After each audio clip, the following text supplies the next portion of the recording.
Bueno, muy buenas tardes, tengan todos y todas y todos, a esta sesión del Seminario de Ciencias Sociales, Computacionales y Complejidad que organiza el Colegio de San Luis y la Facultad de Economía de la Universidad Autónoma de San Luis Potosí. En esta ocasión celebrando la Semana de Economía de la Autónoma de San Luis Potosí. Y tenemos el honor de tener como invitado el día de hoy al doctor Luis Guillermo Quintas. Eh, Luis, bienvenido. Muchas gracias por haber aceptado la invitación para esta charla y pues te dejamos con tu público. Gracias. Bueno, Antonio, muchas gracias. Te agradezco por la posibilidad que me das de conversar unos minutos sobre algo que realmente me parece está en la base de la cooperación científica. Quiero agradecer, por supuesto, a Jorge, que no nos conocemos personalmente, pero ya somos amigos y coautores de algunos trabajos, al Colegio de San Luis, al grupo un grupo de la Facultad de Ciencia Económica. No soy de la UASLP, pero casi me considero un, adjunto de alguna forma, porque he estado muchas veces y siempre me han atendido muy bien. En la red iberoamericana de Ciencias Sociales y Computacionales también por hacer esto y lo felicito.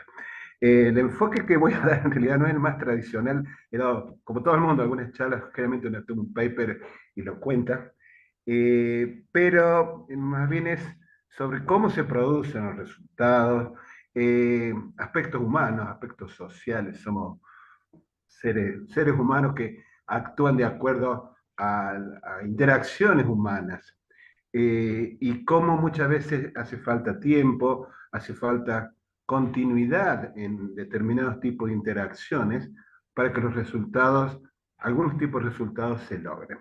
Eh, yo ahí, bueno, puse parte del flyer, eh, y bueno, contarle a qué me dedico. Jorge algunas cosas conoce. Yo provengo en área de matemática. Esto estaba muy chiquito en el flyer, así que lo voy a poner acá y voy a comentar un poco de a qué me dedico. Tengo formación en matemática, me trato de disfrazar a veces, pero no niego mis orígenes. Hice el doctorado en ciencias matemáticas en la Universidad de San Luis. Después hice un postdoctorado en la Escuela de Negocios. Eh, ahí un grupo posiblemente el mejor, uno de los mejores del mundo, que la persona que me aceptó fue Roger Milson, que luego fue Premio Nobel de Economía. No terminé trabajando con él porque si bien interactuamos, digamos, como llamamos visiting scholar, era el visitante de posgrado, y sí con Ehud Kalai, que era un poco el jefe del grupo, que bueno, fundó, además tiene su famosa paper de Kalai Morodinsky de soluciones proporcionales, y el fundador de la revista, creo que se convirtió en posiblemente en la más importante, que es Games and Economic Behavior, el editor en jefe. Y bueno, dentro de ese grupo interactué con distintos investigadores, y cuando volví ya tenía toda la intención de hacer algún tipo de incursión en lo que era economía y negocios.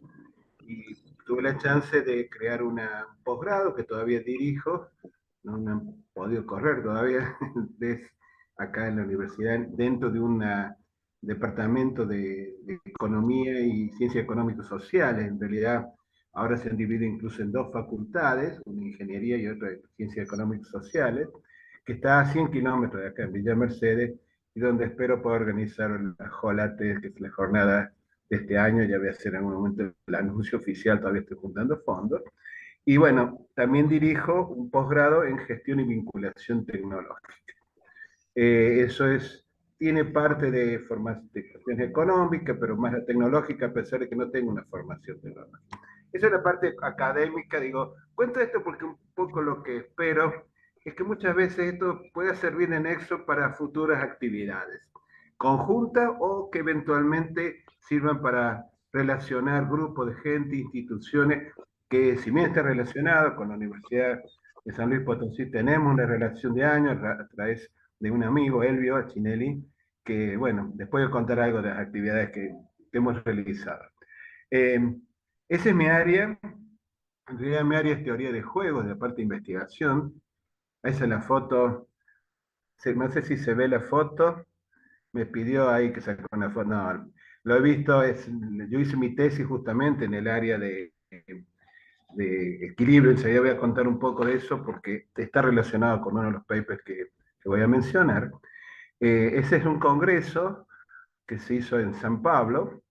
Eh, lo había conocido Nash en un congreso anterior, el año siguiente que recibieron el premio Nobel, el año 94, reciben el premio Nobel en Economía, Nash, Joe Harsanyi y Reiner Selten, tres expertos en teoría de juegos.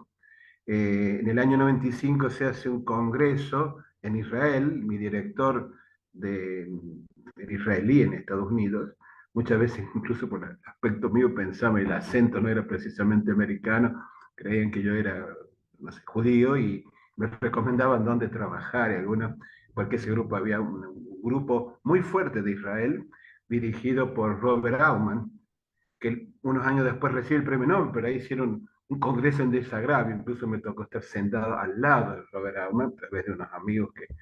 Y esa Luis, ¿te puedo foto... interrumpir un poquito? Sí, perdón, ¿se escucha o no? Sí, el problema es de que no está avanzando tu presentación. Está en la Ah, primera. perdón, qué macana que no. Bueno, voy a poner así, a ver cómo hago. ¿Se ve ahí o quedó en la Sí, ya se primera? ve, ya se Hay ve. veces que se ve ahí, pero Allí se está la ve primera, así, ¿no es esa es la cierto? segunda, ya estás en la tercera.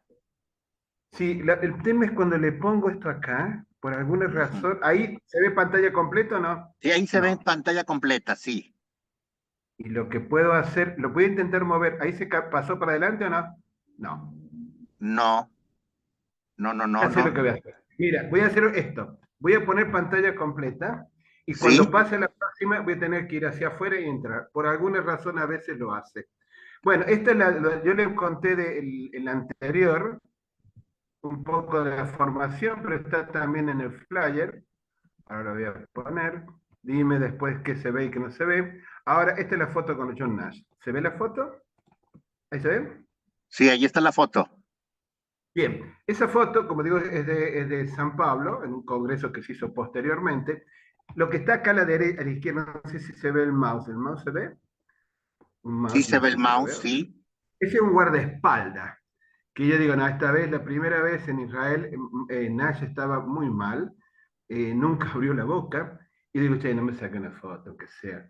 En esta, no sé, me dijo hola, después tengo otra foto, tengo una foto, Nash viendo una exposición que estábamos haciendo, en realidad era un póster.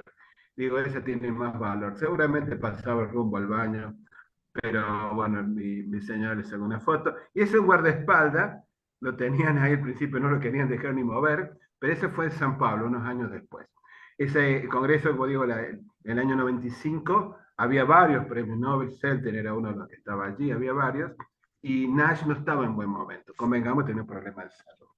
Voy a tratar de pasar a la siguiente, a ver si se ve en pantalla completa. Les pido disculpas por estos saltos. Se ve ahí, dice tesis doctoral. ¿Se alcanza a ver? Sí, Bárbaro. Entonces, si ven por ahí que se queda trabada, les pido que me ayuden y me digan, mire, volvéis. Bueno, en el año 1983, fines, el 9 de diciembre exactamente, eh, rendí mi tesis doctoral. Era bastante joven, la había hecho en 2 años, 7 meses y unos días, eh, y ya voy a contar por qué.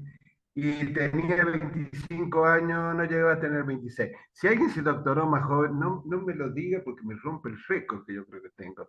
Pero bueno, era bastante joven. Y una de las razones por las que me recibí joven fue porque tenía un gran empuje mi director, que era el doctor Ezio Marchi.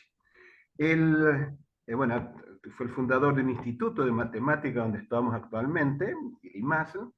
Ya voy a contar un poco la historia de cómo se genera toda la ciencia en ese sentido. Y él todos los días me preguntaba qué había hecho. ¿Bien?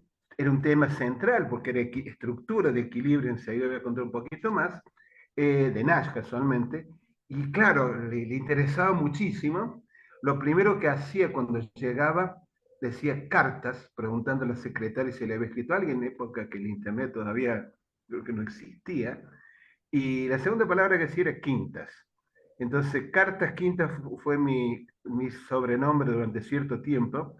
Y el hecho de que todos los días decir qué hizo, por supuesto, de un día a otro no había hecho nada, o poco y nada, pero ese fue un gran incentivo, tener un director que todos los días te esté incentivando a trabajar y a seguir adelante. De todos comentarios y preguntas que tengan, sugerencias, por favor díganmelo. Yo voy a ir pasando de una transparencia a otra, a ver cómo lo hago.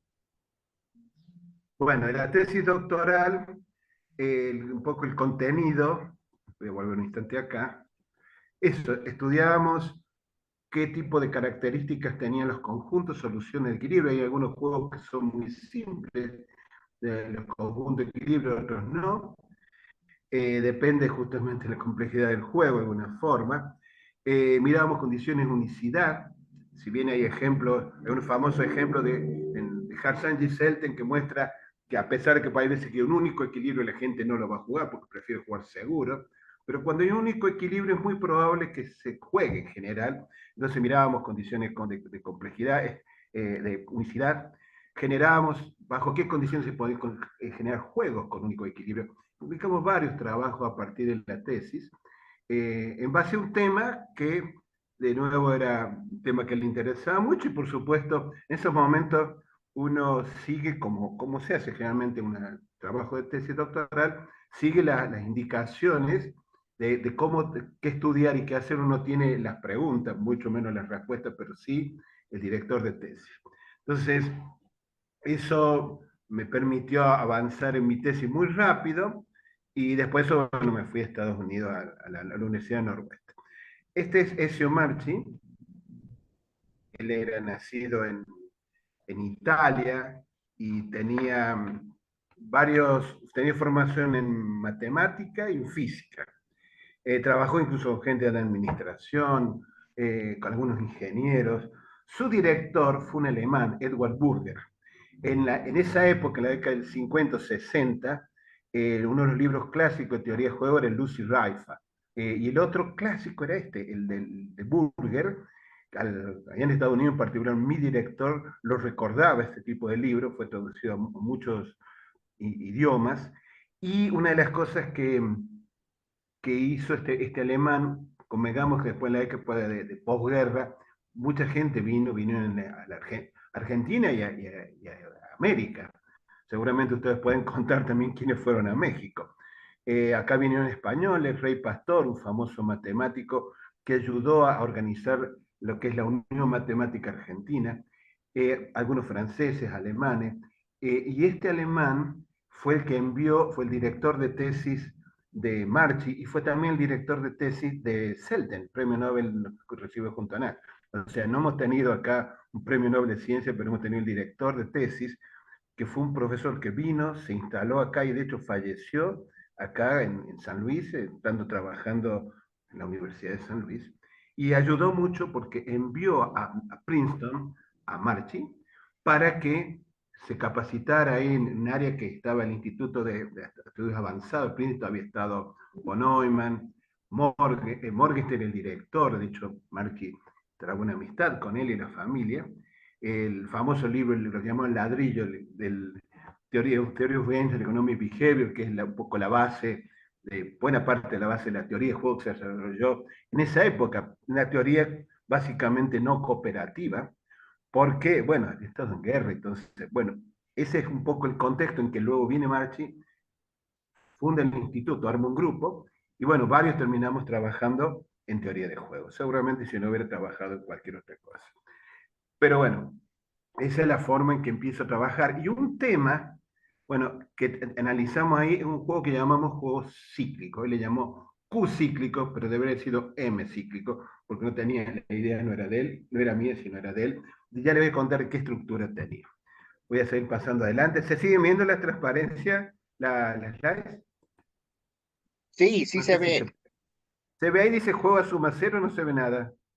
Sí, sí se ve, Luis. Adelante. Juego a suma cero, von Neumann y compañía, ¿se ve algo? No, o sí. Sí, sí se ve, Luis. Sí se ve. Bueno, estos resultados, los de juego de suma cero, bueno, son un poco el área, yo digo un área que está básicamente cerrada, porque se sabe cómo se juega un juego a suma cero, donde lo que uno gana es la suma total de utilidades cero constante. Ahí es algunos de los trabajos de von Neumann, el teorema de Minimax. De hecho, se cumple que uno elige una estrategia de equilibrio, el otro que elija él o los otros que elijan la estrategia de equilibrio, eso va a formar un equilibrio. No importa cuál estrategia uno elija, hay intercambiabilidad. En cambio, en los juegos ya bimatriciales, lo que es batalla de los sexos o otros de juegos de coordinación, no. Si yo elijo una estrategia de equilibrio y el otro elige otra, por ahí terminamos jugando fuera de equilibrio. Entonces, para este tipo de juegos, el valor del juego está definido, tiene muchas buenas propiedades que, bueno, fueron estudiados originariamente pensando que había una situación de conflicto. Entonces, lo que yo ganaba era a costa de lo que le sacara a los demás, ¿no? No es extraño de que los nombres de algunas de las, digamos, estamos en el área de investigación operativa, le llamamos acá, no sé cómo será exactamente, le llaman ustedes, pero operaciones militares, la misión, varios de los temas de palabras que nos han quedado, los objetivos, son de temas en una época de conflicto militar o posguerra, ¿no? Entonces, ese tipo de juegos, paradójicamente, no son los más interesantes, pero bueno, se condensa buena parte de esos resultados en ese libro, el que mencioné recién, de von Neumann y Morgenstern. Tenía el teorema de la utilidad esperada, básicamente aparece en esa época. Y posteriormente, pero voy a cambiar, tengo que pasarme acá, porque si no creo que no va a andar. Eh, Aparecen otros resultados, algunos son anteriores, resultados de Cournot son anteriores, el equilibrio de Nash en realidad es un equilibrio de Cournot, que se aplicaba a Cournot, lo aplicaba no eran juegos, sino exactamente, si no eran oligopolios, también los jugaban en cantidades o en precios, Bertrand en realidad lo jugaba en precios, pero bueno, eso era anterior a Nash. El equilibrio de Nash no era de Nash, el teorema de Pitágoras parece que no es de Pitágoras, pero sí resultados, el teorema de Nash sí es de Nash. Y en el año de la década del 50 aparece en su tesis bastante acotada en cantidad de hojas, pero muy importante en cuanto a que logra mostrar que ese tipo de equilibrios existe para una amplia familia de juegos. No sé si uno ve la película de una mente brillante en los cursos, suelo mostrar una sucesión de escenas de la película. Nash obviamente no pensaba que iba a tener el impacto que tuvo su resultado. Él usó un teorema de punto fijo que había salido unos años antes y logra mostrar la existencia de equilibrio con una amplia familia de juegos. También generaliza, obviamente, los estudios de Cournot, que eran muy anteriores, pero el concepto era el mismo de Cournot. Mucha gente lo llama de Cournot-Nash. También tiene parte de los fundamentos para juegos regateo, que llamamos, no sé, la traducción sería así, pero lo que le dan el premio Nobel es por la parte exactamente la no cooperativa. No sé si tienen preguntas, comentarios, por favor, lo que ustedes digan, y si quieren también me dicen que avance más. ¿A dónde voy? Ahora les cuento. Les cuento este concepto de juegos cíclicos. Le voy a dejar cíclico a lo que se llamaban cocíclicos. Una de las cosas que hacía, a ver, un instante. Ahí teníamos una definición, a ver si, perdón, a lo mejor me la salteé. No, creo que me salteé esto. Un instante, perdón, ahí tengo la definición. ¿Se alcanza a ver? Dice juegos, ahorita ahí arriba, no sé si se ve bien. Juegos. Este tipo de juegos fue introducido por Marchi y en realidad tenían características muy parecidas a los juegos bipersonales. En realidad la idea es así. Si uno tiene un juego donde uno va jugando solamente con algún otro jugador, tenemos juegos pagos parciales. Muchas veces en el juego hay gente con la que uno no interactúa. ¿Está bien? Entonces, no, interactúo con él y con aquellos ni los veo. Y en realidad esto tenía características, fíjense que la función de utilidad se sigue viendo, dice A sub I, que en realidad dice, bueno, depende de con quién esté jugando. Yo juego con otro, ese juega con otro, y bueno, de alguna forma puede armar un ciclo, puede haber incluso algunas ramas ahí que se van conectando. ¿Se entiende de qué se trata? Es un juego donde muchas veces uno no juega con todos los jugadores, juega con algunos, y el juego es más grande. ¿Estamos hasta ahí? ¿Se escucha y se entiende? Sí, Luis, se Hola. escucha y se entiende. Bueno, le voy a mostrar en realidad, esa idea fue de Marchi, y a pesar que le puso Q de quinta, que no debía haber sido así, creo que he tenido otros juegos que eran M no sé cuánto, no era así, no sé si era M cíclico, y en realidad pensamos que jugamos con el siguiente. Y puede haber cosas más complejas. Él le llamaba puramente Q cíclico en ese artículo, y lo publicamos en realidad es un análisis de un congreso en el año 83, poco conocido, para ser sincero. Yo estaba todavía escribiendo mi tesis. Y las propiedades, básicamente, extiende propiedades de juegos bimatriciales. Unas cuantas, estructura del equilibrio es unión de productos de poliedros convexos. Yo mostré un poco cómo se generaban esos poliedros. Después hay resultados que hoy por hoy están en los libros. Para juegos matriciales, bimatriciales ya están en los libros. Este en particular un tipo de juego que en realidad era una subfamilia de otros juegos menos conocidos todavía, que ya voy a contar cuál era. Y esto nos permitió hacer algunas publicaciones. Algunas publicaciones que surgieron, se alcanza a veces, empezamos un artículo en una revista argentina, después en dos revistas argentinas, y después fuimos al Mathematical Social Science, con distintos tipos de resultados, eh, sobre todo mirando cómo los ciertos equilibrios que eran extremos, digamos, generaban el resto de los equilibrios, para temas de unicidad, condiciones de unicidad y cómo construir, desde el punto de vista de un planificador, tener juegos que tengan un único equilibrio, pues resultaba interesante, y había varios trabajos que se estudiaban a nivel internacional en esa dirección. En Economic Letter, después algún trabajo. Estamos hablando de 80 y algo. Yo había terminado mi tesis en el 83, bueno, estamos hablando de 84, 85, y las publicaciones pusieron a llegar por ahí un poquito después, con el tiempo lógico que tardan las publicaciones en llevarse a cabo. Eh, Cuando fui a Estados Unidos, pude acceder a un trabajo, en realidad, no sé si se alcanza a ver, se llama Juegos Polimatriciales, que estaban escritos, de hecho estaba escrito en ruso, pero tenía un resumen. Nosotros nos habíamos enterado de eso, pero no teníamos acceso, y muy poca gente tenía acceso a eso. Es un trabajo del año 68, donde no voy a decir qué nacionalidad, porque realmente todavía no lo sé, creo que era lituana o de Latvia, no estoy seguro. Te voy a contar por qué no estoy seguro. Porque, claro, yo no entendía nada de lo que estaba escrito ahí, pero las fórmulas sí las podía ver, y tenía un resumen. Entonces, en base a eso, me di cuenta, ya estaba en Estados Unidos y me había ido en el 87, fin del 86, si no me equivoco. Y entonces consigo esto, y ahí me doy cuenta que puedo generalizar ciertos resultados, porque ella definía el juego y algunas cosas más, pero todo el análisis de estructura, de qué tipo de equilibrios había y otras cosas, las pude generalizar aprovechando las cosas que había hecho en la tesis, un poco a extender los resultados de la tesis. Este es un juego donde en realidad puede estar jugando con varios jugadores, pero de a pares. ¿Sí? No juego un juego así en general. Yo juego con él, juego con aquel, y muchas veces pasa, si tengo juegos que juego con dos o tres y después se arma un gran juego. Todas estas cuestiones originariamente estaban pensadas como curiosidades matemáticas.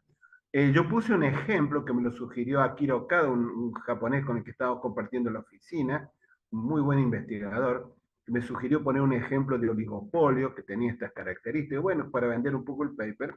Y ese artículo lo terminamos publicando en la International Journal of Game Theory, que era la mejor revista, por lo menos en esa época sigue siendo muy buena.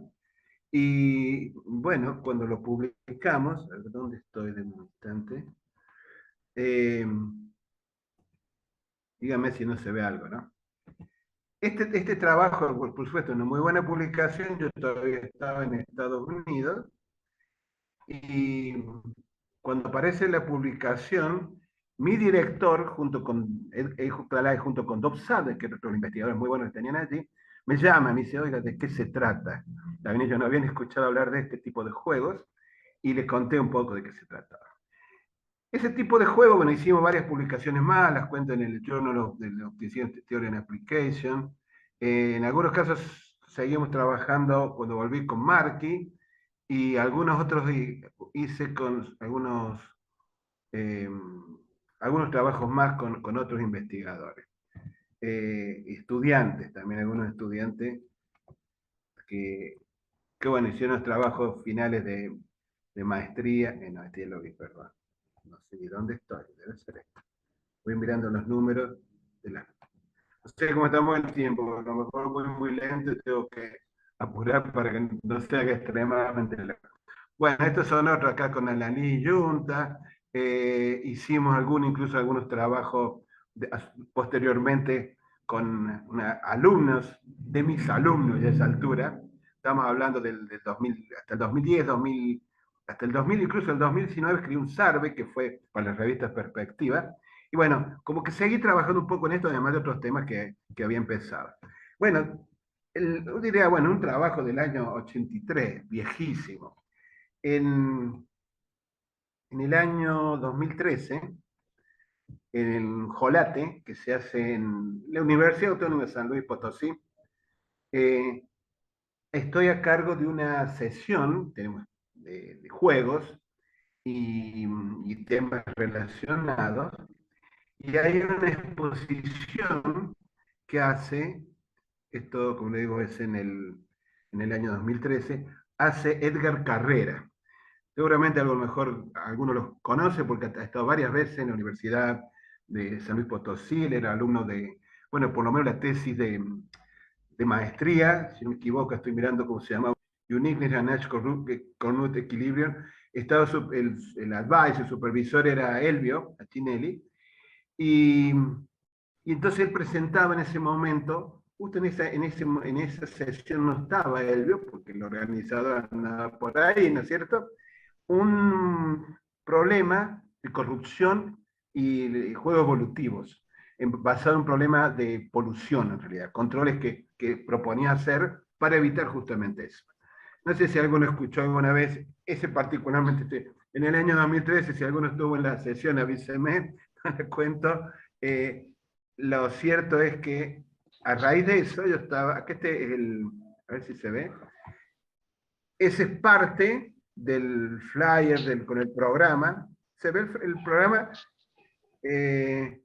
Había habido una sesión de teoría de juego, yo había expuesto sobre otros temas, del score, el Chaplin, tema de parte de transferencia de información, y me tocó ser, bueno, el moderador. Moderador, muchas veces lo que hace es, bueno, muestra que alguien quedó despierto, y organiza las preguntas, que modera también.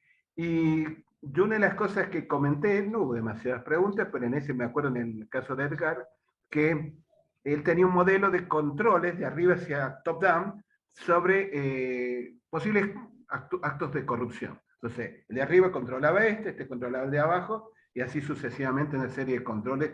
Y yo le dije, bueno, muy bien, que sea las felicitaciones. Y el tema es el gobierno, que generalmente el que está arriba y muchas veces el más corrupto de todos, acá no voy a hablar de ningún ejemplo particular, por ejemplo sobran, ¿quién lo controla? Es interesante el modelo. Bueno, fue un comentario, ¿no? Por supuesto, quedó ahí, y no sé si alguien estuvo en Cejolate. Ese tema quedó flotando como decir, bueno, qué interesante o no el comentario. Y pasó un tiempo, al año 2000, 16, habían pasado unos años, un año casi, sí, viene el Becchinelli a visitar nuestra universidad, ha visitado varias veces acá, y durante la estancia que hace acá, está en una oficina muy cercana a mía, en el Instituto de Matemáticas, y estaba con un paper, que ya a esta altura un paper conjunto con Edgar, sobre este tema. Entonces les comento lo que yo... ¿Se escucha? Eh, se, se hace un comentario, le digo, le comenté lo que yo había dicho en ese momento cuando era el moderador de este trabajo. Y él me dice, y digo, ¿quién? Dice, le digo, qué interesante sería que se incluyera algo para cerrar el ciclo, porque generalmente el que está arriba es el que más corrupto puede ser, ¿no? Entonces me dice, ¿y quién puede controlar al controlador? ¿Y quién va a ser la gente? Le digo. Entonces me acordé de todo este tipo de los juegos cíclicos. Yo había tenido toda una cuestión que me había vuelto a mi casa donde vivía antes, me he separado, donde estoy actualmente, y encontré que el barrio tenía un problema que no tenía cuando yo vivía acá, que lo que llaman una bailanta. No sé cómo le llaman ustedes el lugar donde hacen fiestas. Fiesta, qué sé yo, era un desastre. Ruido, gente que se peleaba, gente que se nos pasaba por el fondo, no puede salir. Y bueno, yo volví ahí, me encontré con eso, me puse al frente realmente de la protesta barrial. Mucha gente no quería hacer nada porque eran policías los dueños del local, y bueno, lo alquilaban. Y entonces, bueno, cuando uno intenta decir, habla con ellos, nada. Hablas con los inspectores, coimeados. Con los de arriba me dicen, con otra gente a mí, sí, me tocaron los inspectores. Hablaste con el intendente, que es alumno de mi madre en el colegio, y bueno, no le importa mucho. Hasta que en algún momento, 8 años fueron, me dice un político, me dice, tú tenés que ir a los medios y escrachar al intendente. El intendente, el juez, va a ver cómo eso funciona. Bueno, yo no quería hacer eso. Cuando apareció un par de veces en el segunda página del diario, en la televisión. Bueno, el propio intendente me llama, me dice, no, deja esto, lo vamos a arreglar. Se acabó el problema, lo cerraron. Ojalá que sigan cerrados. Entonces, este es un poco el ciclo. Uno con quien sí puede interactuar con el bailantero, los que sean, bueno, pero eso dependen de otra gente, dependen hacia arriba. Pero ¿cómo se cierra el ciclo? Y con la gente, con la actitud de alguien que no basta, no me banco esto. Y ahí se cierra un poco el ciclo. Tenía relación y lo tenía bastante presente. Cuando vino Elvio, empezamos a ver cómo cerrar el ciclo. ¿Y quién lo puede cerrar? Y la gente. Tenemos que buscar un modelo donde la gente ponga juegue diciendo hasta acá me lo banco, esto y no lo banco más. Disculpen la poco formal. Y eso termina siendo, bueno, o sea, van agregando otros autores con un juego que justamente en un journal de matemática sociológica, porque tiene que ver con eso, y un poco les voy a contar el modelo y algunos resultados. Fíjate, relacionado con un trabajo de varias décadas anterior, de alguna forma, por lo menos la idea, yo cuando había estudiado lo anterior, no era mi idea, y además no tenía ni idea de dónde se iba a aplicar, pero resulta que acá sí tiene ese tipo de aplicación. Le voy a mostrar cómo seguimos. Acá voy a contar un poco el modelo y un poco los resultados, y después algunas otras cosas le voy a mostrar un poquito más si da el tiempo. No sé cómo estoy con el tiempo. Lo voy a tratar de pasar un poco más rápido, si no voy a terminar más. A ver. Bueno, acá tenemos el modelo. Un poco describe los roles que tienen los distintos jugadores. Básicamente la posibilidad de la gente es elegir otro gobierno. Se puede hacer otras cosas, pero yo no te reelijo y elijo otro, que viene peor después, pero bueno, por lo menos lo saqué esto, ¿no? Además, los oficiales, digamos, los que tienen que controlar, supongamos que puede haber toda una cadena de controles, pueden ser corruptos o no corruptos. Y a su vez el gobierno, lo cuento en versión rápida porque ya veo que pasé unos cuantos minutos más de lo que tenía previsto, tanto el gobierno como los oficiales que trabajan para el gobierno pueden ser o no corruptos. ¿De qué forma? Bueno, recibiendo dádivas, cobrando extras, lo que sabemos que existe, ¿no? ¿Estamos hasta ahí? ¿Se entiende más o menos cuál es el modelo? Vamos a tener un juego, eso va a terminar de armar el juego. Voy a pasar rápido, si es que puedo. ¿Estoy en qué página? Vamos, si no, no llegamos. Preguntas, comentarios, digan, ¿eh? Si no, ponemos al final. ¿Se sigue viendo? Bueno, las actividades del gobierno. El gobierno podría castigar a los corruptos o no, o ser parte y pedir una parte de lo que van cobrando. Conocemos de esa historia, ¿no?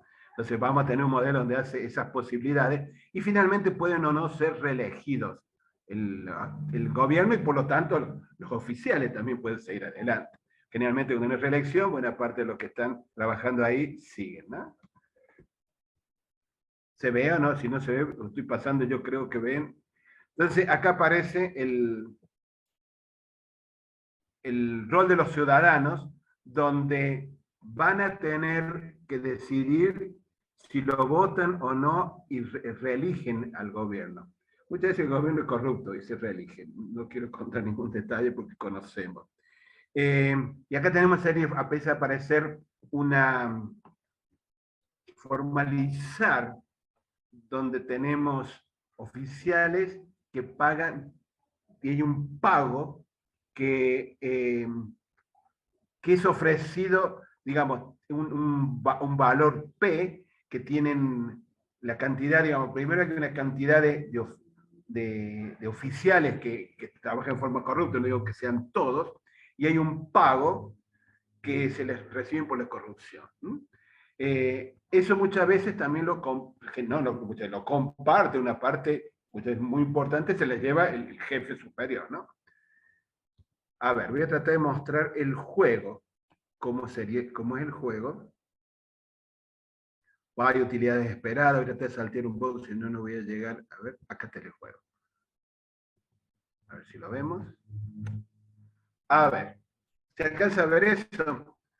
Acá tengo el gobierno que juega, que pues G sub C, que es corrupto o no corrupto, y los oficiales, que sean corruptos y no corruptos.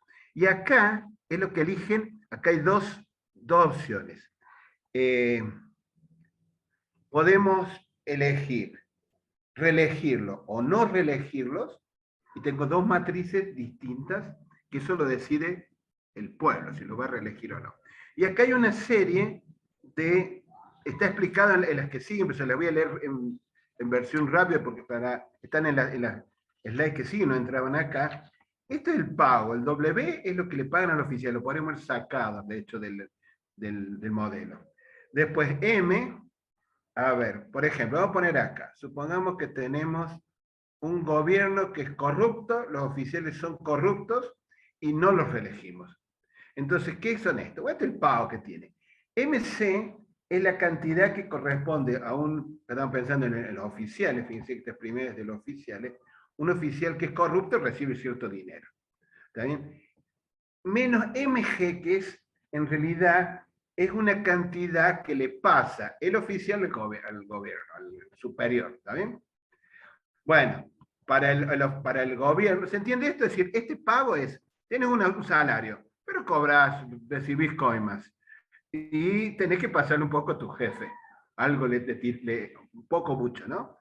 Y acá es lo mismo, el gobierno, el jefe recibe esa cantidad, tiene que pagar, y esto es algo que da a la gente para mantener de alguna forma contento, eso que dicen, roba pero hace, ¿está bien? O comparte planes o lo que sea. Y entonces esta es una cantidad para mantener de alguna forma el status quo. Eso está formalizado mucho más. Ya había previsto contar mucho detalle, ya veo que no tengo el tiempo, pero sí mostrarles de qué se trata. Entonces acá, estamos hasta ahí, voy a mostrar en resumen, había sido un optimista. Bueno, ahí el juego básicamente va a terminar de decir, bueno, ¿qué hacemos? ¿Los reelegimos o no? ¿Que se mantienen corruptos o no? En realidad, vimos mucha información de tipo empírica, de qué países o en qué lugares se bancan o no la corrupción. Un problema de educación. De hecho, a mí me gustaría con un trabajo futuro hacer una relación, capaz que hay cosas, y debe haber, educación, corrupción, muchísimo. problema nuestro es de educación. Aceptamos esto muy tranquilos, como algo normal, y no actuamos, y eso hace que se mantenga, un poco al estilo de las trampas de pobreza y otras cosas que ocurren. A ver, voy a mostrar, tratar de ir salteando un instante. Bueno, es toda una cuestión de utilidad esperada, de evolución en el tiempo, aparecen, miramos los equilibrios y evolución de los equilibrios. Voy a ver, voy a tratar de saltear para mostrar un instante. Bueno, voy a mostrar esto. Vamos a tener una definición que dice un índice de tolerancia o de intolerancia a la corrupción. Es una diferencia entre ciertos valores esperados y en base a esa diferencia de cómo actuamos si vemos que el gobierno es corrupto o no es corrupto. ¿Cuán sensibles somos a que el gobierno sea corrupto o no? ¿Cuánto nos afecta? Y un poco eso hace que si nos afecta muy poco, seguramente vamos a tener, lo cual es bastante obvio,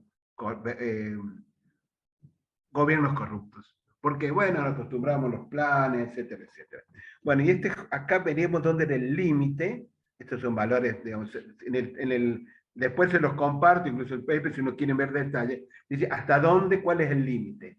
Si pasa de ahí, debería haber una reacción y el pueblo, de alguna forma, sacarse encima, de pasar a un equilibrio de los buenos, donde el gobierno no actúa en forma corrupta. Entonces, este trabajo tiene también una parte de las principales, una de las principales conclusiones es que si los ciudadanos son suficientemente intolerantes con los malos servicios prestados por funcionarios corruptos, es más probable que el gobierno pierda incentivos para permitir la corrupción.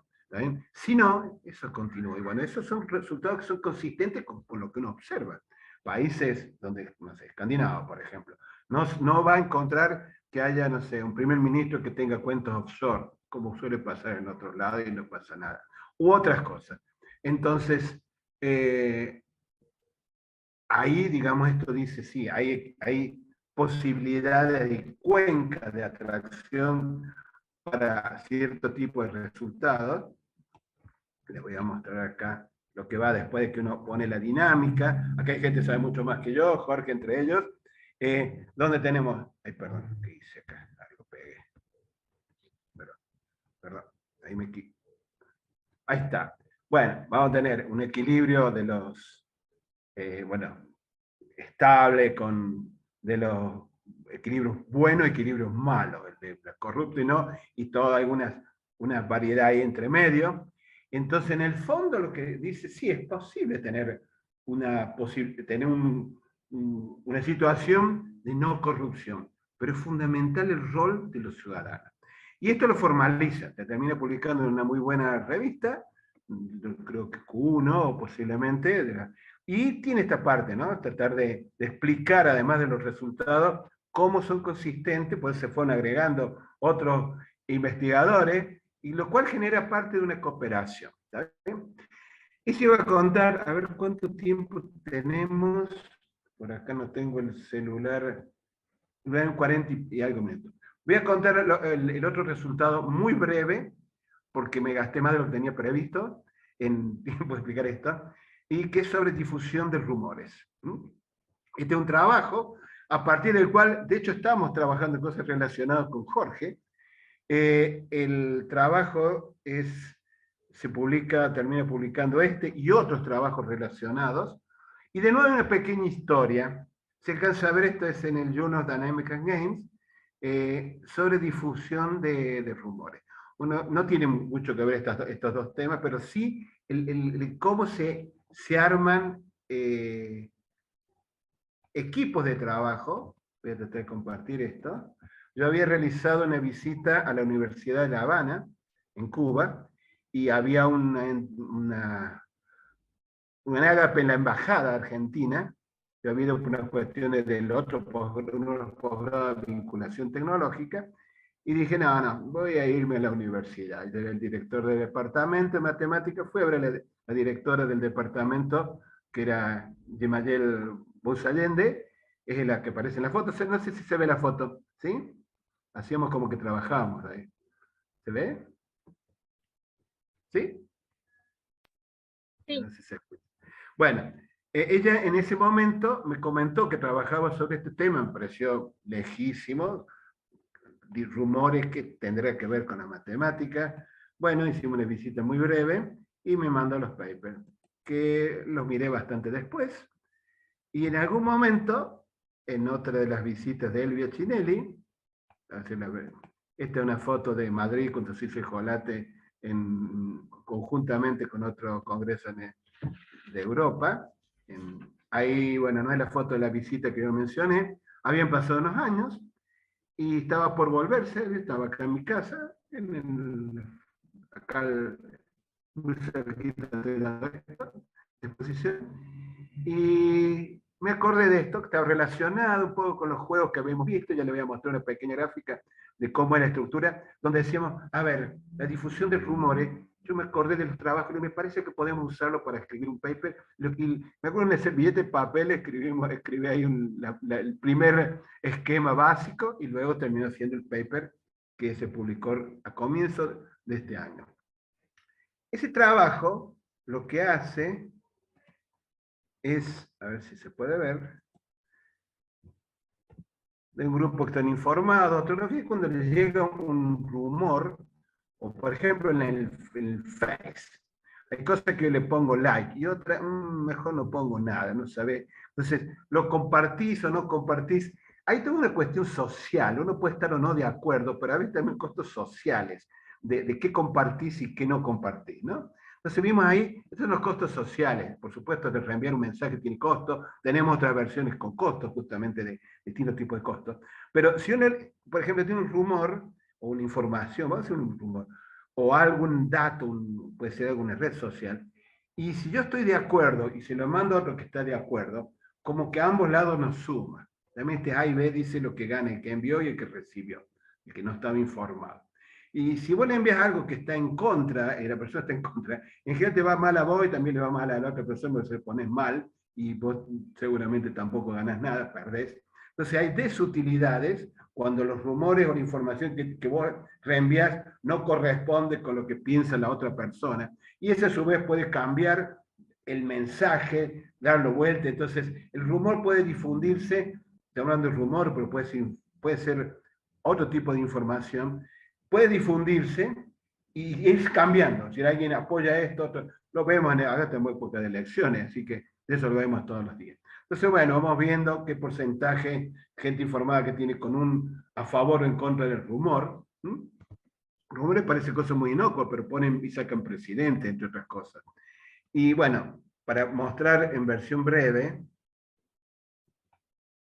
a ver, bueno, aparecen acá, dependiendo de cuán costoso sea para cada uno el costo social que tiene, nos aparecen, en base a los valores que teníamos originariamente, equilibrios. Acá hay un equilibrio donde todo el rumor se difunde, digamos, nunca es todo, pero una buena parte, digamos, acá dice todo, pero en realidad en la práctica siempre hay algunos que no es que se difunda 100% el rumor, pero esto es una aproximación, con un contenido con el opuesto. Y después hay cosas intermedias. Hay veces que el rumor es que tiene más fuerza en una dirección o en otra. ¿Está bien? Con la dinámica del replicador y mirando el juego dinámico, aparece un esquema que tiene cierta similitud al que mostramos antes. ¿Está bien? Hay dos equilibrios estables y después acá una variedad donde uno puede pasar de un lado a otro. Y aparecen luego las publicaciones. De este trabajo, una de las cosas que hicimos, bueno, que en parte creo que estuvo bien, el tratar de mostrar qué casos reales, al final pusimos una serie de conclusiones, donde el rumor muchas veces puede evolucionar en una dirección o en otra. ¿Está bien? Ha habido teorías, por ejemplo, la teoría geocéntrica, tolemaica, que en una época se tomaba por cierta, la del modelo del éter, que que permitía, no sé, el desplazamiento del planeta y cosas que en realidad no existía tal éter, y algunas teorías físicas que fueron refutadas, fueron mejoradas en algunos casos, incluso algunas totalmente refutadas, como estas, por ejemplo. Entonces, el rumor es lo mismo, puede ser cierto o no, por un momento se puede tomar como verdadero, no, no sé, seguramente uno recuerda, hay una rumor puede ser completamente falso en la historia de cuentos de Anderson, la, el nuevo traje del emperador, seguramente lo han escuchado a lo mejor, que aparecen nuevos modistos y le hacen un traje especial al emperador, pero es invisible este traje. Solo la gente de Alcurnia lo puede ver, una cosa así. Entonces, bueno, cuando quiere ver, el gobernante va a un desfile y está desnudo y todo el mundo lo aplaude, qué bien. Y sale un niñito y dice, pero si está desnudo, ¿qué pasa? Bueno, puede ser completamente falso un rumor, pero todo el mundo lo repite y la fuerza de repetir muchas veces hasta parece que fuera cierto.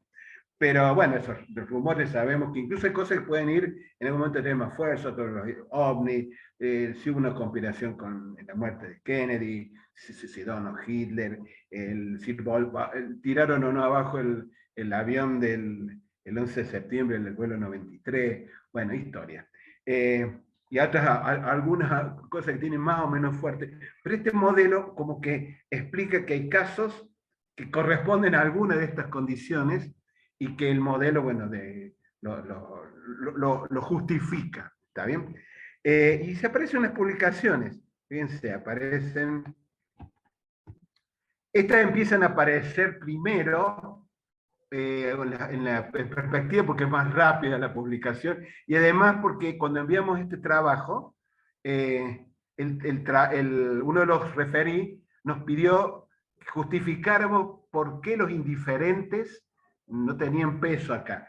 Y no es que no tengan peso, en el modelo no, porque muchos modelos directamente los excluyen, y no es que los indiferentes no pueden ser muy importantes. Hay una frase de Martin Luther King donde dice que le preocupa, no le dice, no me preocupe, lo voy a leer, no me preocupe el grito de los violentos, de los corruptos, de los deshonestos, de los sin ética. Lo que más me preocupa es el silencio de los buenos. Es cierto, pero el modelo que nosotros teníamos, yo creo que estaba bien así y termina siendo publicado. Y ahora estamos trabajando, de hecho tenemos el trabajo, estas son publicaciones, acá hay una publicación con costos de comunicación, y tenemos algunos trabajos que surgen y que estamos haciendo, algunos con Jorge justamente, el tema de los indiferentes. Puede que efectivamente los indiferentes tengan mucho que ver en la toma de decisión, aunque en principio podríamos ser indiferentes, que tiene que ver. Efectivamente, estamos peleándola, tenemos un trabajo, estamos tratando de que sea publicable y siempre uno trata de ir mejorando. Fíjense cómo acá ya está Jorge, además de Humberto, hay un trabajo entre varios, y eso es parte del resultado. Este es un trabajo sobre el COVID, donde de nuevo hay individuos que interactúan de una forma u otra. Ahí también se agregó Osvaldo Salas, que menciona el rol de las instituciones. Y bueno, esto Jorge, no sé si ya se publicó, pero estaba publicado un trabajo que realmente Jorge tiene mucha experticia en la evolución del lenguaje. Ahí esperamos ir trabajando. Acá hay una zona del norte del país donde hay no solo dos, sino tres lenguajes que coexisten: la Mesopotamia, Argentina, el guaraní, el portugués y el castellano. Una zona donde esos tres lenguajes tienen mucha influencia y grupos que, bueno, con eso no sé, Jorge puede decir, ya sabes, una revista de Argentina, donde se ha sido enviada. Y bueno, un poco ese es el mensaje que creo que está subyacente en esto. Es decir, para llevar a cabo trabajo en cooperación hace falta tiempo. Esta es una foto con Robert Aumann, sacada justamente en el Congreso en el 1995. Como digo, me tocó estar sentado al lado, lo cual yo creo que era hasta medio incómodo, porque estar sentado al lado del homenajeado y que no había recibido el premio Nobel. Y ahí hay dos frases de él.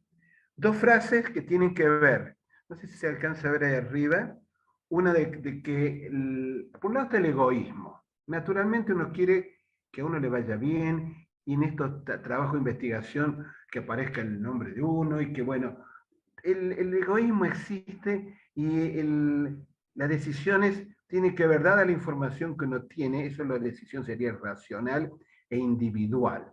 Pero por otro lado está la cooperación, uno lo enseña en los cursos de negociación, yo trato de dar eso, porque en clase de curso de matemáticas tengo menos éxito. Uno habla que la cooperación requiere tiempo, requiere conocimiento, requiere una inversión que uno hace en mediano y largo plazo. Y estos resultados que he contado acá son resultados de eso. En congresos como este, uno, a ver, si bien la virtualidad, digo, estoy extrañando las ir a México porque me encanta el trato, la cultura y por supuesto las playas mexicanas y del Caribe. Eh, Llevo una abstinencia de unos años. El último fue cuando estaba mi señora embarazada y el médico dijo, vamos a hacer un viaje a Europa, y dijo, no, no, andate al Caribe. Bueno, fuimos a Cancún por última vez. A la nena ya tiene 6 años. Y hemos seguido interactuando, por supuesto, y vamos a seguir trabajando. Y ojalá de esto, digamos, queden algunos temas ahí en el tintero, como para decir, bueno, podemos seguir trabajando. Hemos hecho formación de recursos humanos, hay gente que se ha hecho la maestría, el doctorado, y alguna vez teníamos las dudas con Elvio, habíamos generado una asociación, le llaman la Asociación Latinoamericana de Teoría Económica, que era un grupo de amigos, y qué pocos trabajos tenemos conjuntos. Bueno, llevaba tiempo. Ahora tenemos varios, seguramente vamos a seguir trabajando. Y ese es un poco yo creo, un tema central de lo que se puede llevar a cabo si uno dispone de grupos que están relacionados. La virtualidad nos ha permitido hacer esto, me hubiera encantado estar por allá, compartiendo en forma no virtual, sino presencial, pero por lo menos se puede hacer. Y como somos seres sociales, creo que este tipo de actividades hay que incentivarla y participar. Me llevó más tiempo preparar este trabajo que a lo mejor uno simplemente exponía un paper, pero estoy feliz por la posibilidad de haberlo compartido con ustedes. Felicito a los organizadores y porque me han dado esta posibilidad, y porque hacen algo yo creo que suma para mantener relacionada a la gente. Y bueno, espero que haya posibilidades de futuras interacciones. No solamente con Jorge, quien ya mencioné que hemos trabajado y vamos a seguir trabajando, sino con quienes están acá, quienes no conozco, pero espero conocer. Les agradezco muchísimo, les dejo los datos de mi mail y mi de celular. Así que bueno, todo mi agradecimiento, y disculpe si es un poco más largo de lo que tenía previsto. Lo desconecto por si quieren que hagamos algún comentario, pregunta, a disposición de ustedes. Las felicitaciones por lo que hacen. Muchas gracias, Luis. Una muy interesante charla la que tuvimos el día de hoy. Y bueno, abriríamos los micrófonos para aquellas personas que tengan algún comentario o pregunta con respecto a la misma. Adelante, por favor.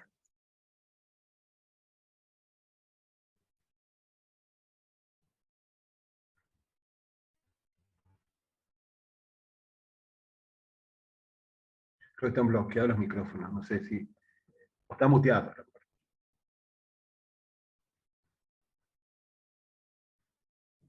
Bueno, yo tengo una. Sí, por favor. Tener un punto de equilibrio puede ser estable o inestable, ¿verdad? Y la estabilidad tiene un umbral, o sea, hay Hay un una intervalo. cuenca, Ajá. una cuenca de atracción. Acá seguramente Jorge te va a contar. De hecho, yo no había trabajado nunca en juegos evolutivos. En cambio, bueno, Jorge, Elvio y otros más, hay varios más coautores que sí hay una cuenca que dice, bueno, esta área va a ir a parar a un equilibrio en otro. Y eso hace que muchas veces las condiciones iniciales hagan que termine yendo por un lado o para el otro. Uno dirá, por ejemplo, a ver, Argentina, muchos países de Latinoamérica, y bueno, a lo mejor tuvo un inicio muy parecido a lo de Australia. Sin embargo, uno dice, che, Australia, qué organizaditos que son, qué bien que le va, y nosotros, acá hubo una invasión inglesa. Bueno, no voy a decir que estuviera a favor, que hubieran tenido éxito, pero dice, bueno, hay ciertas cuestiones que han ido generando ciertas condiciones y que hace que mejor tienen una dirección u otra. El caso del rumor es lo mismo. Yo estaba en Cuba y digo, pero parecía que estaban todavía en la época de la revolución, a lo mejor. Y decir, bueno, y sentía que hasta hablarle era una cuestión que estaba medio, tenía hasta miedo. No digo que haya sido totalmente así, digamos. Y entonces las condiciones hacen que a lo mejor el equilibrio que se vea es uno u otro, y pasa. Efectivamente hay toda una cuenca de atracción para que vaya uno a una dirección a otra. Lo interesante es cómo salir. Yo creo que una de las claves es la educación, por no decir la clave. Países educados no se bancan esto. Países de primer mundo, digamos de los desarrollados, invierten un porcentaje del PBI superior a los que se invierten en los países no desarrollados. Y eso, tú asociado a un centro de, perdón, no sé si la pregunta es un poco es, y terminé hablando de cosas relacionadas, el Third World Academy of Science, la Academia del Tercer Mundo que funcionaba en Trieste, creo que sigue funcionando, y que lo dirigía un premio Nobel de Física, pakistaní, Abdul Salam, que de hecho creo que había desarrollado la bomba atómica. Y tenían todo una financiado, de hecho nos ayudaron en las primeras jornadas latinoamericanas de teoría económica, conseguir fondos para traer a mucha gente de afuera, en que nos daban esa fundación, y tenían un libro donde mostraban distintos análisis de distintos indicadores en países del mundo, y en general el Ecuador se venía abajo, es decir, todo el desarrollo estaba por allá, y la inversión en educación también.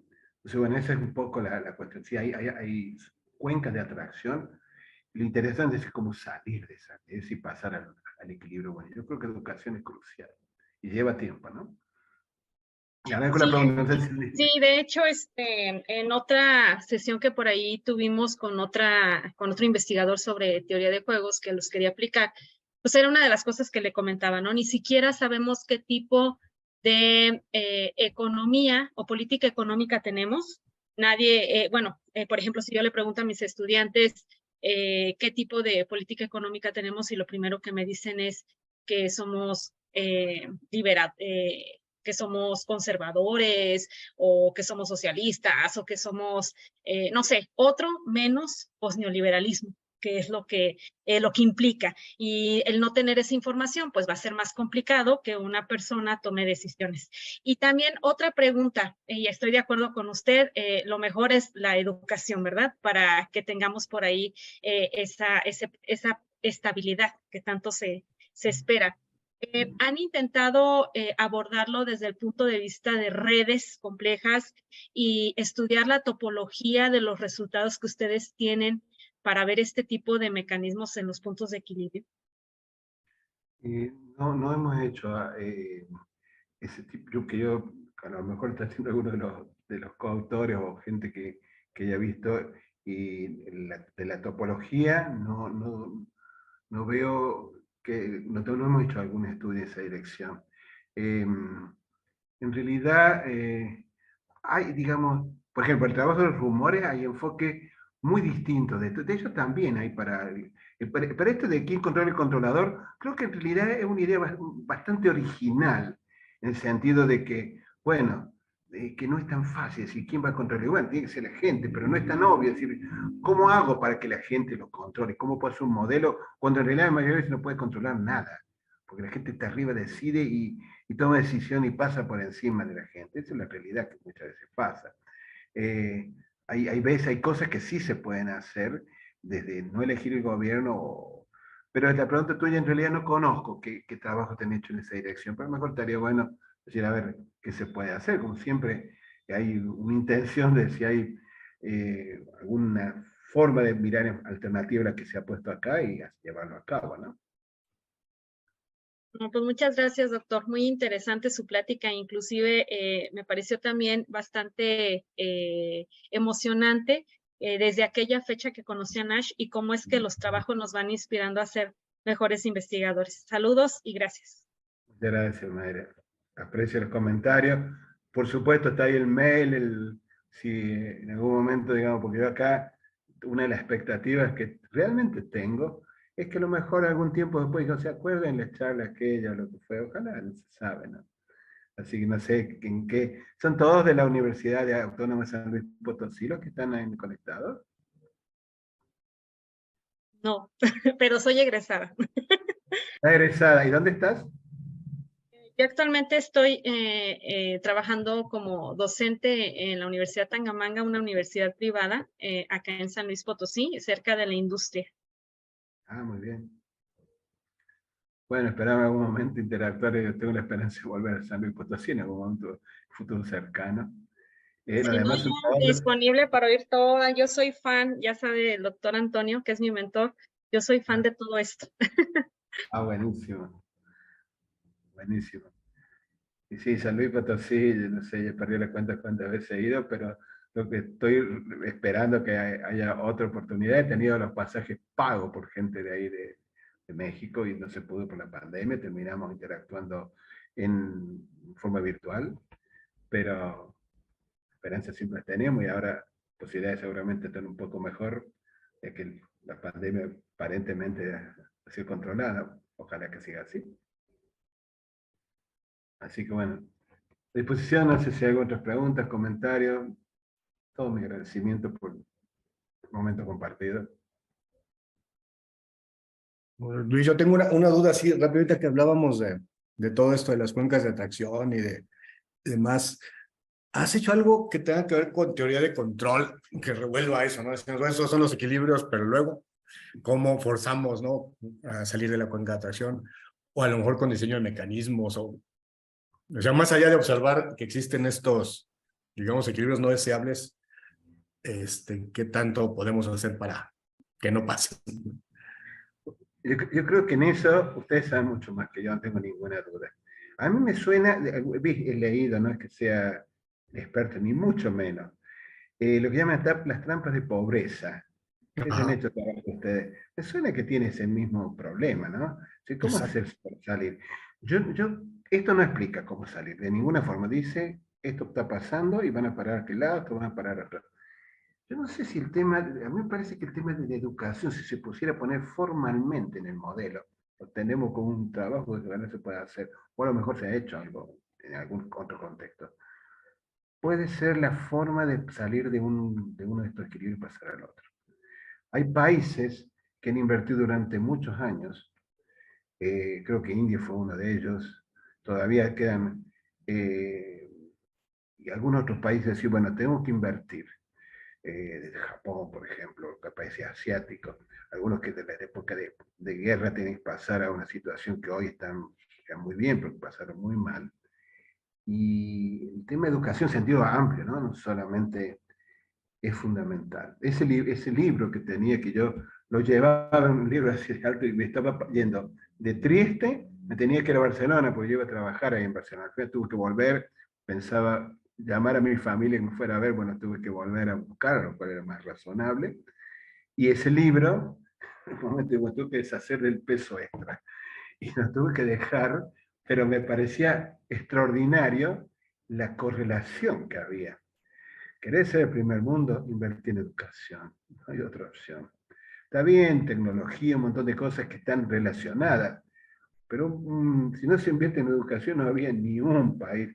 Había algunos países, digo el caso de Israel, que invertía mucho en la parte de defensa, por cuestiones así, problemáticas regionales, y algún otro ejemplo por ahí, pero no dejaba de ser importante eso, es decir, querés desarrollar, querés tener una forma, y la educación es crucial. Una de las cosas que a mí me llamó la atención cuando vine acá al barrio donde estoy, no es que la gente no tuviera educación, pero le faltaba algo que para mí es crucial. Vos tenés que estar dispuesto a luchar por lo que querés, saber que tenés derechos y obligaciones. El derecho, la gente dice, ah, no, bueno, pero son policías. No, no, no es así. No es cuestión, también tenés miedo, a lo mejor que haya represalias, qué sé yo, pero bueno, pero si es una cosa de principio básico, calidad de vida, entonces esto también es parte de la educación. Tenemos que acostumbrarnos, y creo que no somos un buen ejemplo, particularmente en Argentina, ¿no? Es decir, no estamos acostumbrados a respetar ni a que nos respeten. Entonces, eso genera toda una situación, y estaría bueno si uno pudiera explicar cómo salir de esto. Creo que eso es crucial. Habría que preguntarle ahí a quienes trabajan en los temas de trampas de pobreza, me parece que por ahí, cómo salir, porque estoy explicando lo que pasó, y bueno, una de las formas es conseguir que el pueblo, digo, para mí es nada más que educación, no nada más, educación es muy importante, sea sensible a la corrupción, que no se lo banque. Y eso lamentablemente en esta parte del mundo, muy particularmente donde yo, el país que vivo, me parece que todavía estamos lejos, y por eso también tenemos muy altos niveles de corrupción. Y bueno, si podemos hacer algo, estaría estupendo. Muchas gracias. Bueno, todo mi agradecimiento. Esperamos que algún día, no sé si alguien más quiere comentar, preguntar algo. Espero en algún momento, si me mandan los mails, mantenemos en contacto, será un gusto. Bueno, si no lo manejan ustedes. Buenas noches. ¿Sí, hola? Hola, buenas noches. Mira, yo soy de Colombia, soy de Bogotá y pues quería preguntarte algo sobre respecto a lo que decías de la sensibilización de sobre la corrupción y nuestra acción propia también y cómo nosotros generar esos vínculos de participación. Entonces, pues yo tengo un caso que pues no sabría bien formular la pregunta, pero el caso es que cómo nosotros podríamos analizar, yo soy profesora y, y estoy atendiendo un caso de la unidad de víctimas de Rafael Uribe Uribe acá en Bogotá sobre su indemnización, ¿sí? Entonces, analizando como toda esa temática, pensábamos cómo es posible de pronto comprobar matemáticamente o comprobar lógicamente esa pérdida de dineros que ocurrió se supone que todos los papeles son públicos, ¿no? Entonces, esos dineros deben ser públicos. ¿Cómo se podría comprobar sistemáticamente que esos dineros se perdieron o esos dineros no? Es decir, o sea, estadísticamente, si es posible que haya una sistematización del registro único de víctimas con cada una de las indemnizaciones que le corresponde a cada una. En realidad conozco muy poco del problema que vos mencionás, más allá que el problema que vos contás seguramente ocurre en varios lugares donde hay gente que es víctima del accionar de gobierno. Creo que hay, primero parte de una cuestión legal, ¿no es cierto?, que se puede reclamar y que no. Y entiendo que en algunos casos a lo mejor controles de tipo estadístico pueden mostrar si hay algo que se ha hecho en forma sistemática, porque a lo mejor mucha información no está. No conozco el detalle, lo que vos me comentás, pero no debe ser tan simple en algunos casos poder probar lo que ha sido afectado a alguien, porque supongo que hay información que se oculta, y la corrupción tiene eso, que nadie va a dar un recibo por la... Acá ha habido casos que la gente, no sé, contando, pesando el dinero, escondiendo dinero en un convento, y aún así después, bueno, salen y el reconocimiento de la gente que se ha afectado, no sé si es tan simple. Estaría interesante trabajar a lo mejor este tema. Me parece interesante, no digo que de cada tema que uno propone uno va a terminar haciendo un paper conjunto, pero evidentemente ahí debe haber matemática para, digo, lo que hace un modelo matemático es decir, bueno, tengo una situación real, yo acá busco algo que explique lo que está pasando y en algunos pasos a lo mejor hasta pronostique cómo seguir. Pero en esto me parece que también hay cuestiones de tipo legal, de la información dónde está o no está, y así que bueno, están trabajando en eso. No sé qué universidad sos o de qué centro está en Colombia, en qué ciudad. De Bogotá, de la Universidad Pedagógica Nacional, y pues me preguntaba si realmente acá hay algo que se llama el sistema de registro único de víctimas del conflicto armado. Entonces, yo quería Ah, saber si estaba estadística. hablando de las víctimas. Yo creí que una cuestión que mencionabas sobre problemas que muchas veces un gobierno deja de lado, pero también hay un conflicto armado muy importante. Y vos decís qué información, el problema que vos planteas es qué modelo matemático puede modelizar eso. Eso es lo que estamos sobre Sí, mi el tema pregunta del es si conflicto realmente en armado. Colombia hay una ineptitud absoluta sobre ese sistema de registro único de víctimas que debería comprobar todas las víctimas que actualmente están registradas y además comprobar a cuáles se les entregó esa indemnización y cuántas personas faltan. Entonces, ya que hay como muy poca información, se supone que eso son documentos públicos que deberían existir y pues realmente la problemática es que muchas de esas personas han pasado pues ya 20 años esperando la indemnización y pues dentro de la ley hay unos vacíos legales que promueven que ocurra eso, que las personas mueran inclusive sin recibir su indemnización. Entonces yo quería preguntar si realmente matemáticamente considero que ya existe la tecnología y la posibilidad de hacer eso, pero quería preguntar, digamos, cómo eso, cómo sería ese sistema estadístico. ¿Es posible tener toda esa información bajo algún modelo? O sea, porque no, si me hago entender, perdón, es que de Y pronto es muy sí, yo, confuso lo que quiero preguntar. sí, no, yo no conozco ningún estudio matemático en esa dirección.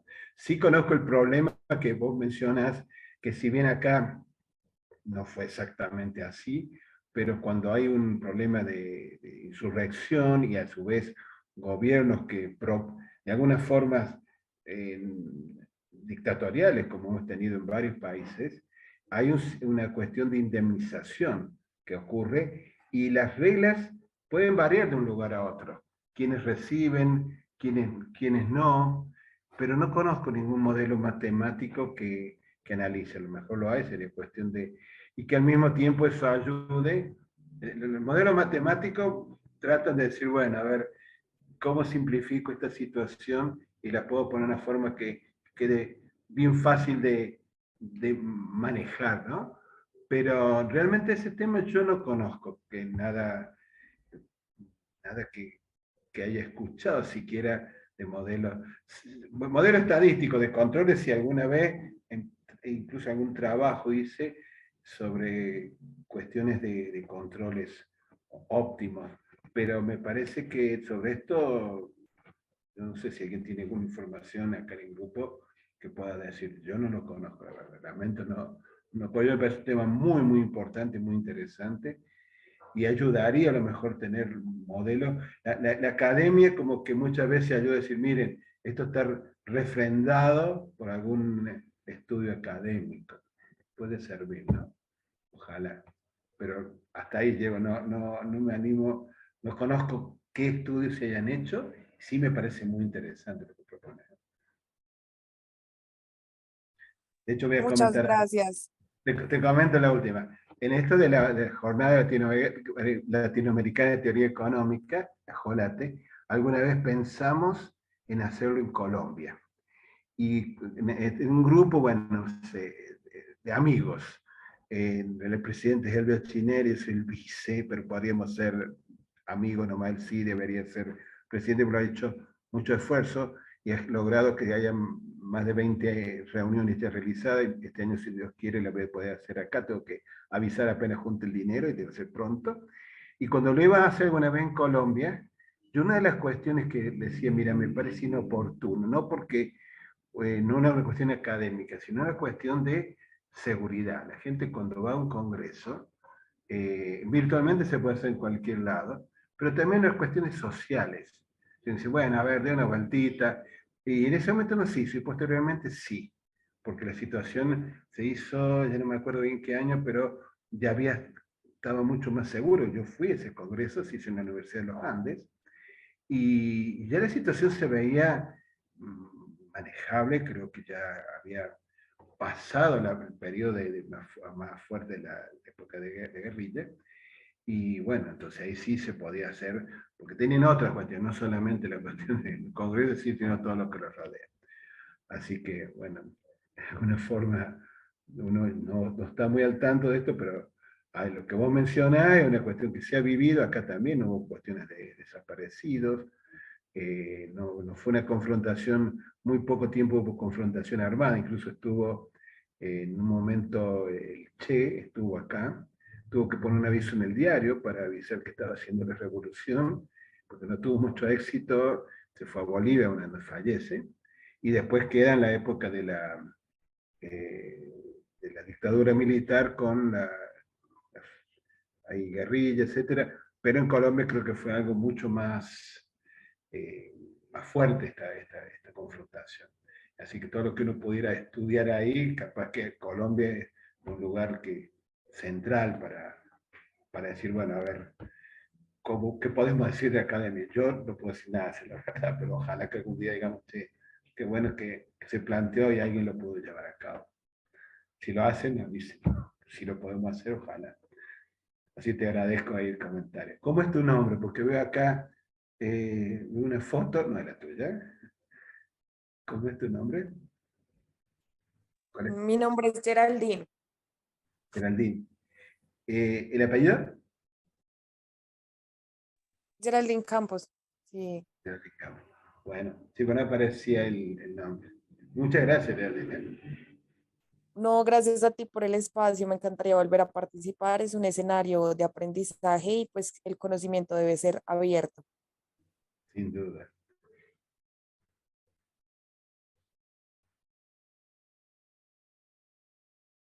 Muy bien.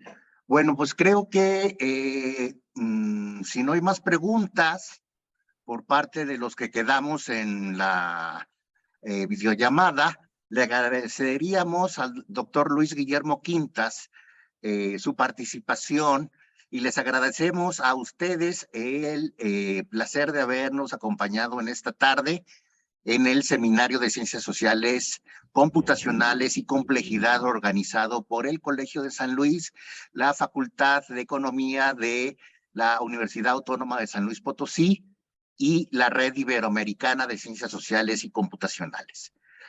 Allí en el chat les puse precisamente la liga para que puedan rellenarla y registrar su asistencia. Es muy importante que lo hagan para llevar nosotros nuestros registros y pues les agradecemos nuevamente. Sin más, cerramos esta charla del día de hoy. Muchas gracias, que pasen muy buenas tardes, noches para ti, Luis. Gracias. Gracias.